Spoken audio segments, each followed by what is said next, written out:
Hello and welcome to hobby vlog number 116. This week I've been a little bit unwell in places. It's been less of a week of hobbying. It's been a couple of days where I've actually done zero, completely no hobbying at all, which is very unlike me. But when you're not well, you've just got to recover. However, I have progressed some projects. I have done hobbying in the week and there is some really cool stuff to show you. So I hope that you enjoy the video. Do let me know in the comments below. I do reply to every single one of them. I really enjoy communicating with you guys. So do not be shy, do say hello. And I really hope that you enjoy this video and get crafting. The purpose of these videos is so that they can maybe go on in the background while you're doing stuff. So if that is what you're doing, let me know. That makes me very happy to hear. Anyway, enough words now. Let's get back and see what happened this week.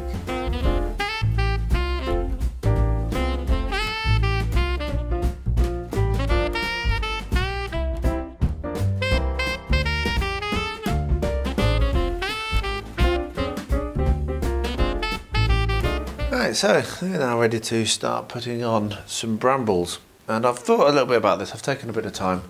I'm not in a rush, which is really nice this month. You should do it less than a month every time because it's so much easier.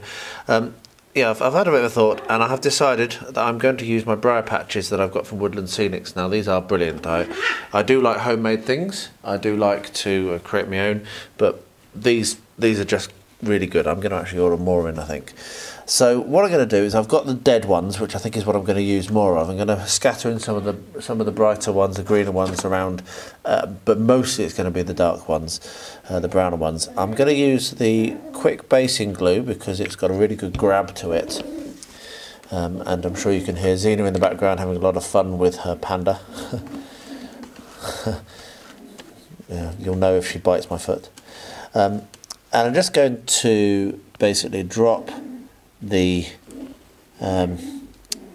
briar patch in on top of some glue to really build up and sell the fact that this is a very overgrown section. So I won't film all of it because it's going to take some time, and also in a minute I'm going to have to see why Xena is so upset. So actually that's her being excited. She is properly killing little Miss Panda. Yeah, so I won't film it all. This will probably take me a couple of hours and a few different iterations of adding material. But basically this is what I'm going to be doing. So yeah, I'm going to carry on with this. I'm going to go and sort out Xena now. Find out what's wrong with her. But yeah, there's a nice big bit of briar that's growing up over there. I'll zoom that in a bit so you can see a little bit more. And yeah, gonna crack on with it now. Oh, this glued together really nicely. There are gaps, as you can see. They come from my print failures, in that I printed it and it kind of like sagged a bit. I didn't put it to the right angle, obviously, to avoid that kind of problem, which is very common with resin printers. But I can fill that quite easily, and I'm going to make use of Milliput to fill these gaps. So that's the Milliput I'm going to use. I'm not going to go filming all of this because Milliput is something, if you want to find out how to use it, you can watch other videos and mix it up and push it in and wait for it to go off, as simple as that. But I will fill all of the gaps that you can see and then bring you back when I've finished doing that filling, and I'm ready to start painting.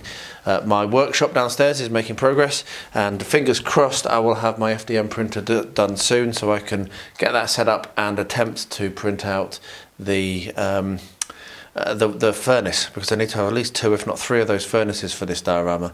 But I can make a start on this, and I can do the fences or the bars that he's burst through, so I can do all that side of the diorama, and hopefully I'll be able to get the furnaces done in time as well. So yeah, let's get filling, and yeah, I'll be back when I've done that. It's just going to be a case again of make a bit of Milliput, put it in, make a bit of Milliput, put it in, and I'll probably do it during the day, tomorrow as well as this evening when I'm working. It's a good little kind of task to take 10 minutes off my and break my working day up. So yeah, it will probably take a little while, but we'll get there. I'm really pleased with how it's looking. It's such an awesome bulky sculpt, and it's going to look absolutely fantastic when it's painted up and in place. As is often the case when I mix up Milliput or green stuff, I've overmixed substantially for another project. So what I'm going to do is I'm going to make use of the Milliput to do the smooth ramp around the edge of the church. So we'll take a lump of milliput. It's getting a bit, it's been probably 40 minutes or so since I mixed it because I did way too much. We'll take a little sausage and smudge it in to make that gap, that step, a little bit less obvious. So I'll do this, let that dry, and then we'll be ready to do the texturing of the ground, which is really cool. Now probably I'll find that I haven't got enough. I'll have to mix some more up, and then probably I'll mix too much. If that is the case, then I'll do a little bits of kind of lumps and bumps on the rest of the ground to make a benefit of and use it up. Just add some 3D to the very flat MDF terrain. But I'm not going to film all this. It's going to be very, very tedious watching me do this. So yeah, I'll just get this done all the way around, make use of all this milliput, and then that will finish off this part of the build, which is pretty cool. I've been waiting to do this because I thought I might use some air dry clay, or I might use some modelling compound, but I've just got this spare. So yeah, this is going to be a bit boring, but it'll be worth it when it's done. So I'm just doing application of watered down PVA on the top of my brambles. This is actually the second I've done, and I'll probably do 3 or 4. This is to really make it more hard wearing, as this is not a diorama piece. If it were a diorama piece, I think this would be done. But as this is not a diorama piece, I need to make sure that none of things is going to fall off. So you're always looking at making it really, really hard wearing, and it shouldn't be soft to touch. Basically, it should be hard to touch, rock hard, and the PVA will do that. So yeah, just taking a brush and dipping it in, as you can see, dropping it on, and then leave it, and it will dry, and then maybe do another one after this. That'll be 3. It's really watered down, so it sinks through nicely, and it leaves the PVA where I want it. So it's not really a very complicated process, but it is something I do. So yeah, there we are. That's all been soaked again. I'll see how solid that is after it's dried, which will take a good few hours, and I may do another load. But yeah, we're getting really close to finishing this now. I've done the milliput, as you can see, but it's not absolutely smooth. So I'm going to try something a bit different now. Again, most of this will be done off camera because it's just going to be very, very repetitive and boring. But I've got my Mr. Dissolved putty and a brush, which I don't care about particularly. And I'm going to come along and I'm going to brush the Mr. Dissolved putty on over the top of the gap, because there's a little bit of a lip, and I think this is going to end up being the best way to fill that. I think that milliput is going to be a little bit too annoying at this stage, so it's going to take a little time, not a huge amount of time. As you can see, it's relatively slow, quick to apply, but I do have some other places I need to apply it as well where I wasn't able to reach.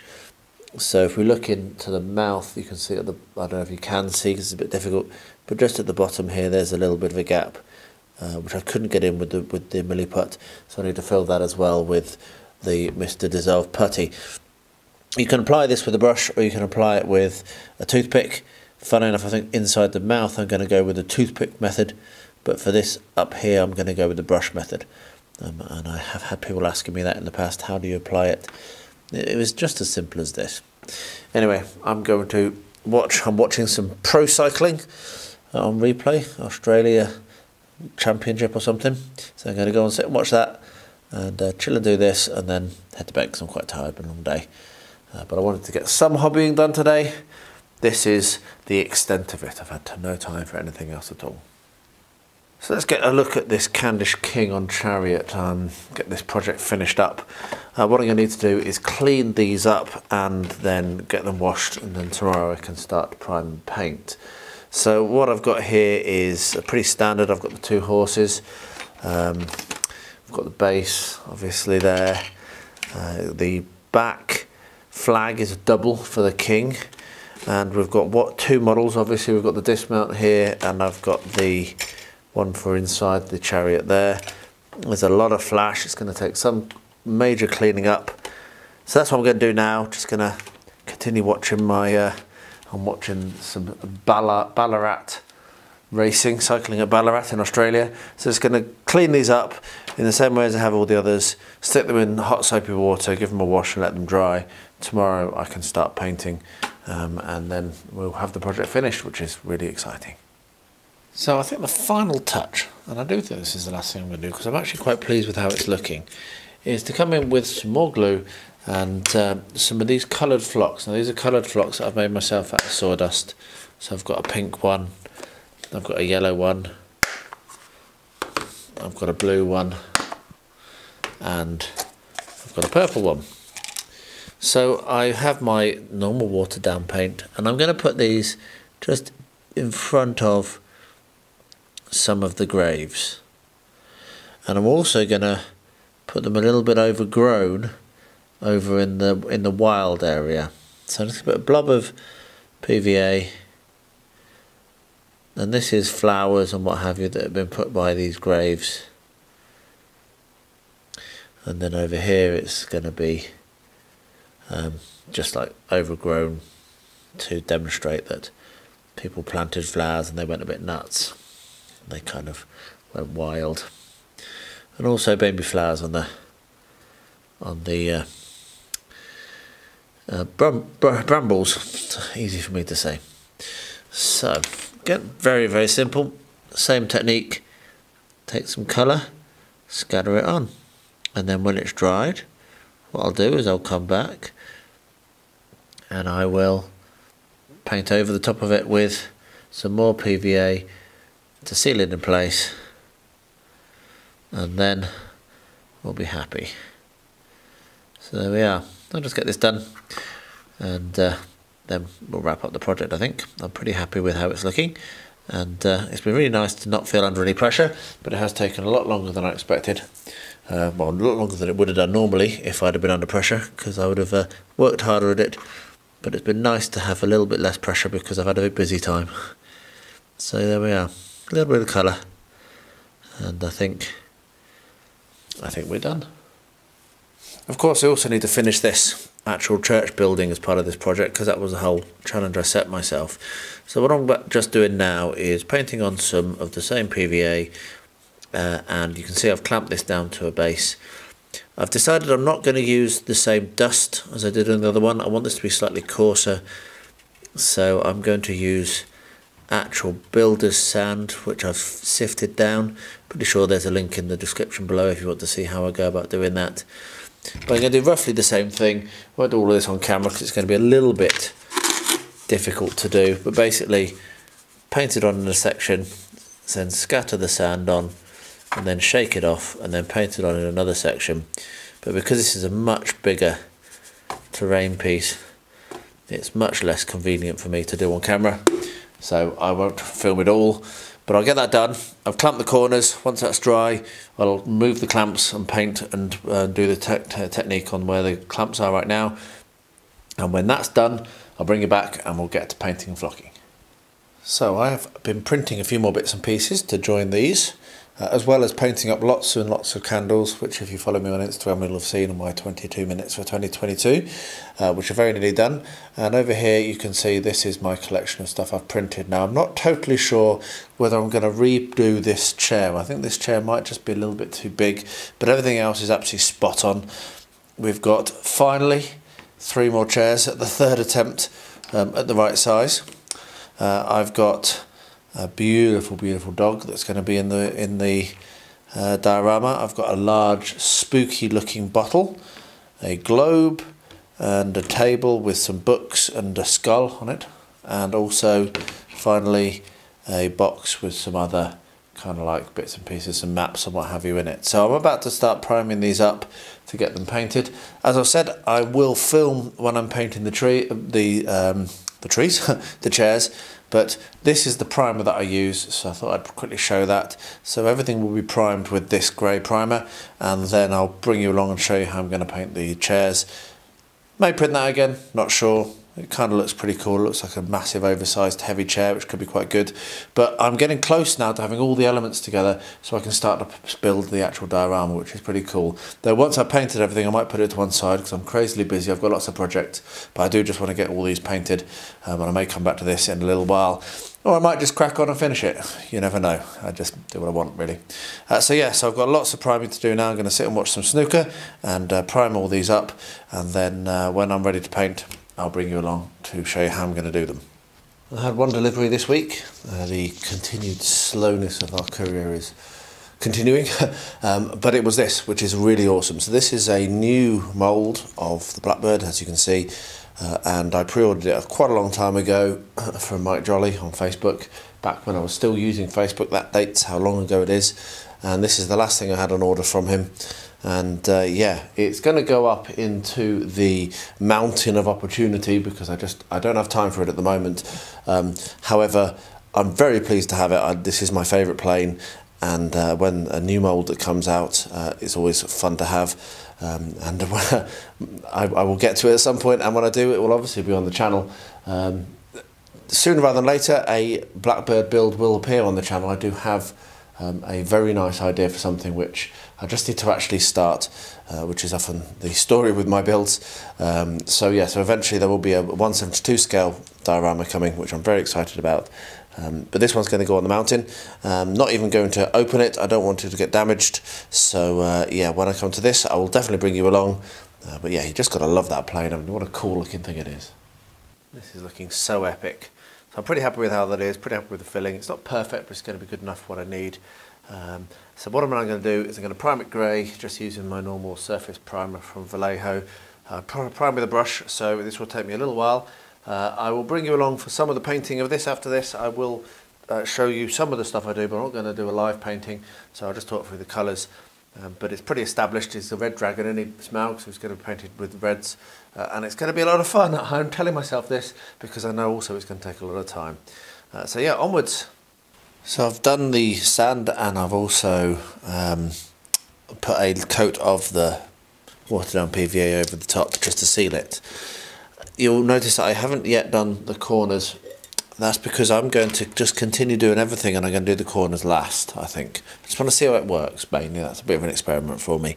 Normally, I would not be doing this flocking until I'd done all of the sand, but I don't think it's going to matter, really. So I'm also doing something slightly different on this, in that I'm not painting the sand at all.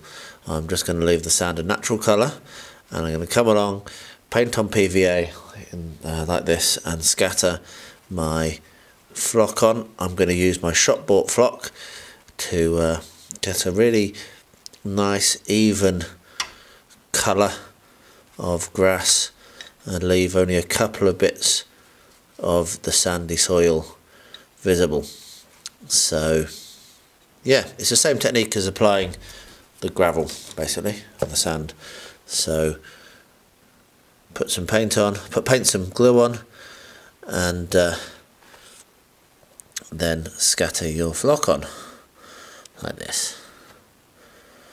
So I'll get that done, and then once I've done a little bit of the light green, I will come in with the darker green just to put a little bit of variation in.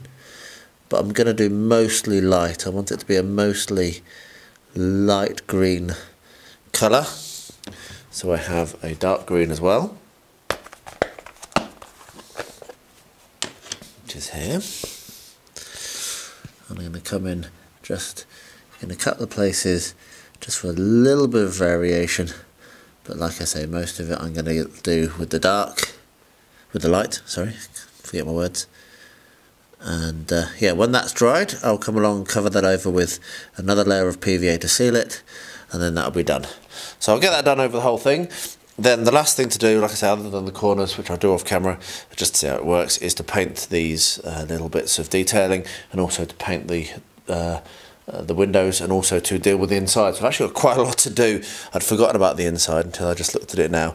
I think I'm going to try and do some papercraft on the inside, both because I'm in a bit of a rush, because I've forgotten I should have done it before, but also because I want to try it out. So I might try and do some paper printed sheets to do the inside. So anyway, finish off the flocking, and I'll bring you back for the next step when I get to it. So I've not done this for a little while. I've been thinking about it, but I've been very tired this week, not been well, and Saturday just got a little bit of time now to spend a little bit more time on the build for my dad. I'm undecided at the moment whether I'm going to do the photo etch for the seats or not. It is going to be a big stretch for me, and I'm erring towards not, mainly because, as I say, it's going to be a stretch and I want to enjoy this. I don't want it to be stressful. But I sat down to look at it and realised that last time I was doing this I actually missed and misread the instructions and missed an entire piece out of each seat, which is plastic, which makes a lot more sense. So I was thinking that I was going to have to do the photo etch because the actual headrest of the seat was photo etch, but it's not. It's these little plastic bits. Part 51, if you're working or building along with me, and that is actually the headrest and the back of the seat.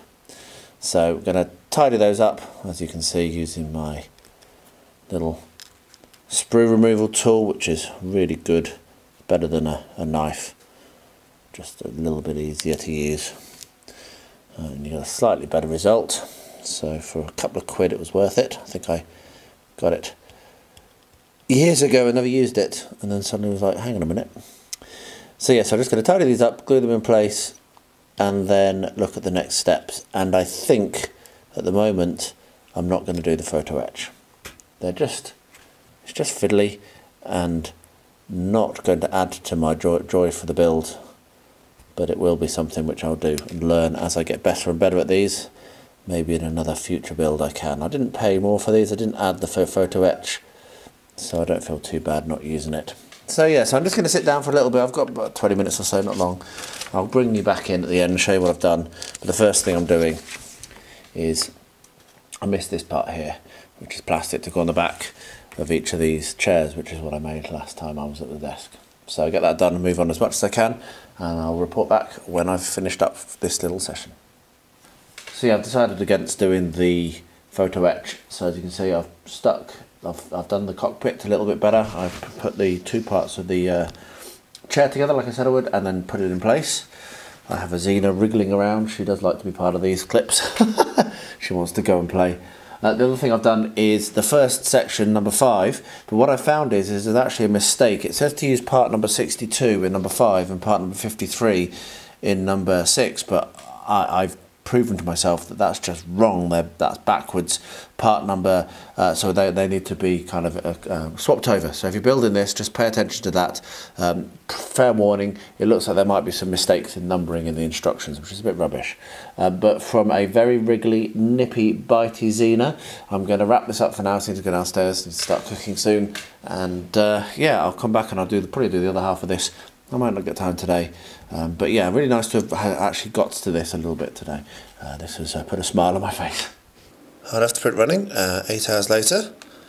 I have the bottom half of the Erebor furnace for my diorama for heroic highlights. Now I've had quite a bit of trouble printing this. This is actually going to be a second attempt, or maybe even third. I was trying to print it all as one, and on the resin printer, while it will fit, it's just not playing nicely. And actually, I do think this is still too small. But I've split it in half, just simply using the simple built-in editor on Windows. And this is the bottom half, sorry, the top half. And I'm going to print the bottom half later, which is even bigger. Going to take longer. My thinking is that I might need the FDM printer to do this right, but I still wanted to give it a try, and it's worked. So I'm going to pull that off the plate and start printing the other piece, and then see what it looks like. But like I say, I do have this feeling that it's just going to end up being too small even, and it's going to be a case of me needing to get my FDM printer working to get this part, which is going to be quite an ask, and might mean that I don't actually finish this diorama in time for the challenge, but it doesn't matter because it's still going to be done and I'm still really pleased about it. But yeah, it's moving on, and at least it didn't fail. I cleared my desk this morning and brought this through to start work on, and I've been out to the shops and I've come back. I left the fire burning because it's really cold and snowy. It's a beautiful day actually. And I've come back and it has risen in the middle. Now I'm not sure whether it had risen in the middle before I put it in here or not, but you can see just how much give there is to that. So, I mean, it's a big waste, but I think what I'm going to do is I'm going to rip the things off of this base. I might put this into storage, and if I can use it in the model railway so that I can have something of this with this layout, I can glue it down to a hard board or whatever. Then I might save the actual modelling compound that I put down, but I didn't use much modelling compound because it's actually foam underneath here. So I'm going to tear these things that I've stuck off. You can see they come off quite nicely, quite easily, because I'd only glued them on with PVA preparatory to build up the terrain around them. And I'm going to think again on how I'm going to do this, use this spooky tree. I've printed out loads more of like grave markers and what have you, so you can see here. So there's a project in here somewhere, but I think for now I'm going to park that. I'm going to come back to it when I've had a little bit more of a thought, and I might do it more as a scatter terrainy type project. So put a small base and work out, do something a little bit more like that rather than some monolithic thing like this. So lesson learned, maybe. I had a really interesting and useful comment about applying PVA to the bottom of things to prevent them warping. Warping is a continual problem. I'm not a big fan of applying what you do to the top, do to the bottom, because it's doubles the drying time, but also it can be very, very difficult. So for this, I mean, I could probably do it before I've glued anything on, but I actually was thinking while I was working on this that I should definitely have glued down the tree before I did any of this texturing, and also potentially I should have painted all of these things before I even started putting them into place. So there's been quite a few misstarts on this project, and if I were to have painted, then stuck them in place, then done the texturing, how would I then apply any material to the underneath? And these are the questions. Now normally clamping works, but obviously because this is cardboard, it's soaked up a lot of moisture and it's just become very soft, and yeah, it's not really, yeah, it's not playable. So anyway, lots of words, lots of chatter and lots of thinking going through my head. I'm going to park this to one side, like I say, put these cool little things to one side, and I'll come back in a little bit when I've had a thought, finish that project off when I've had a little bit more thinking, and I'm happier with a route forwards. You live and learn. Well, there we are. I said I didn't do very much, and we get up towards the 30-minute mark anyway in the video. I obviously talk too much. I hope you enjoyed it. I had forgotten when I was recording the intro that I had the photographs of myself and Rosie making Sammy the Snowman. Now, unfortunately, Sammy has melted during the week. It did snow a little bit more during the day on Friday and a little bit overnight last night, but it's not enough, sadly, to make another one. So we're hoping for more snow this winter, and if we do, then I'll try to remember to put them on the vlog as well, because that is definitely crafting time, and very valuable crafting time at that. So I hope you enjoyed the video. Let me know what you think in the comments below, as always, and as I say, please do stay healthy, stay safe, and stay well.